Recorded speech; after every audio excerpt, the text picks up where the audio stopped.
अस्सलामुअलैकुम दोस्तों, आज की इस वीडियो में मैं आपको सिखाऊंगा ये नैव बार मेन्यू बनाना क्रिएट करना सिखाऊंगा, जिसके अंदर हमने ये कैटेगरीज क्रिएट करी हैं। और ये देखिए, आपने ये कैटेगरी के अंदर हमने सब कैटेगरी क्रिएट करी है। इस तरह का हम ये खूबसूरत सा मेन्यू बार क्रिएट करना सीखेंगे।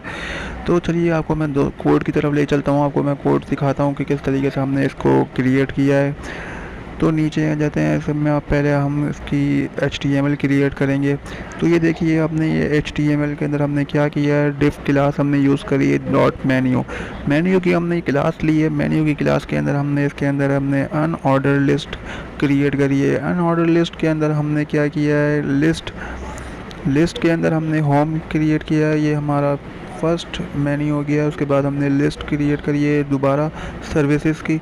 उसके अंदर हमने अनऑर्डर लिस्ट बनाई है, जिससे ये हमने अनऑर्डर लिस्ट के अंदर हमने लिस्ट क्रिएट करी है। ये हमारी सब कैटेगरीज हैं। तो ये हमने सर्विसेज के अंदर हमने वेब डिज़ाइन, वेब डेवलपमेंट और वर्डप्रेस क्रिएट किया। ये हमारा दूसरा हो गया। उसके बाद हमने अगेन लिस्ट क्रिएट करी, जिसके अंदर हमने पोर्टफोलियो। उसके अंदर हमने अनऑर्डर लिस्ट क्रिएट किया है। और उसके अंदर हमने फिर दोबारा लिस्ट क्रिएट करी है। लिस्ट के अंदर हमने अनऑर्डर लिस्ट दिया है। इस तरीके से हमारा ये कैटेगरी के अंदर सब कैटेगरी है। ये हमारी 2D डिज़ाइन, 3D डिज़ाइन। और इसी तरीके से हमने दोबारा नीचे वाले के साथ भी ऐसी किया है, वेब डिज़ाइन के साथ UI UX और HTML और CSS। उसके बाद फिर हम नीचे आके ये देखते हैं, ये हमने कॉन्टैक्ट के अंदर हमने अनऑर्डर लिस्ट क्रिएट करी है, कॉन्टैक्ट अस और अबाउट अस।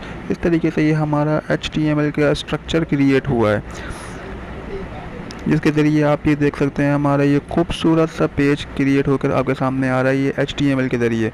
अब हमने इसकी थोड़ी सी डिज़ाइनिंग भी कर लेते हैं। आपको मैं डिज़ाइनिंग भी सिखा देता हूँ कि ताकि आप इस तरीके इससे खूबसूरत आप पेज क्रिएट कर सकें। तो यहाँ पे हमने क्या किया है, स्टाइल का हमने कोड लगाया है। स्टाइल के अंदर हमने बॉडी का हमने टारगेट किया। बॉडी को हमने क्या किया है, बैकग्राउंड हमने दे दिया ये वाली इमेज, जिसको हमने यहाँ पे सेंटर करके नो रिपीट कर दिया है, जिसकी वजह से ये हमारी इमेज आराम से यहाँ पे फिक्स हो चुकी है।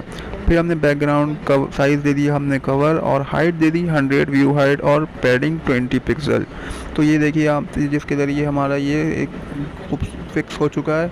और फिर हमने यहाँ पे दूसरा डॉट मेन्यू, हमने ये मेन्यू की क्लास को हमने यहाँ पे टारगेट किया है। मेन्यू की क्लास को टारगेट किया है। उसके बाद हमने यहाँ पे क्या किया है, विड्थ हमने दे दी 100 और मार्जिन दे दिया 0 ऑटो। ये ऑटो फिक्स हो गया है। उसके बाद फिर हमने मेन्यू को हमने दे दिया अनऑर्डर लिस्ट, पैडिंग दे दी 0। फिर हमने नीचे आगे हमने क्या किया है, यहाँ पे अनऑर्डर लिस्ट के अंदर हमने लिस्ट को टारगेट किया है। लिस्ट को टारगेट किया, बैकग्राउंड कलर हमने दे दिया ब्लैक, कलर दे दिया वाइट और लिस्ट स्टाइल हमने कर दिया नन। फ्लोट लेफ़्ट कर दिया ताकि हमारा जो मेन्यू है वो एक लेफ़्ट साइड पे फिक्स हो सके। फिर हमने लाइन हाइट दे दी 50 पिक्सल और टेक्स्ट अलाइन सेंटर और ओपेसिटी हमने कर दी 0.8। 0.8 करने का मकसद ये है हमारा कि हम इसकी जो हमने बैकग्राउंड कलर लिया है वो उसकी ओपेसिटी कम कर सकें।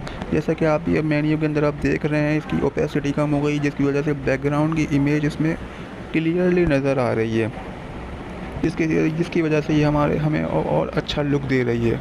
ये हमारा मेन्यू अच्छा लुक दे रहा है, जिसकी वजह से।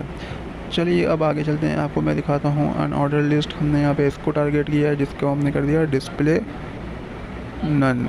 फिर हमने क्या किया है, डॉट मेन्यू अनऑर्डर लिस्ट के अंदर हमने लिस्ट को टारगेट किया है। लिस्ट को हमने होवर किया है, अनऑर्डर लिस्ट को ब्लॉक कर दिया डिस्प्ले।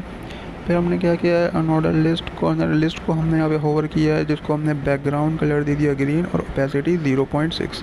जैसा कि आप ये देख रहे हैं, हम इसको होवर कर रहे हैं तो इसका कलर ग्रीन कलर का हो जा रहा है। अब आगे चलते हैं। अब आपको मैं दिखाता हूँ उसको हमने क्या किया है। लिस्ट के अनऑर्डर लिस्ट के अंदर हमने लिस्ट को टारगेट किया और ये हमने इस तरीके से हमने लिस्ट को टारगेट किया। पोजीशन कर दी रिलेटिव लेफ़्ट कर दिया 200, जिसकी वजह से ये हमारा मेन्यू जो है एक कोने पे फिक्स हुआ हुआ है, जैसा कि आप देख सकते हैं। फिर हमने यहाँ क्या किया है, अनऑर्डर लिस्ट और लिस्ट को हमने यहाँ पे टारगेट किया है, उसको साथ भी हमने यहाँ किया है पोजीशन और एब्सोल्यूट। और विड्थ हमने यहाँ पे कर दी 200 और फ्लोट कर दिया इसको लेफ़्ट। तो दोस्तों ये तरीका था, इस तरीके से हमने ये पूरी वेबसाइट क्रिएट की है। अगर आपको ये फ़ायदा इससे हासिल हुआ हो तो आप इसको ज़रूर कमेंट बॉक्स में मुझे लाज़मी बताइएगा, ताकि मैं आपके लिए और नई वीडियोज़ क्रिएट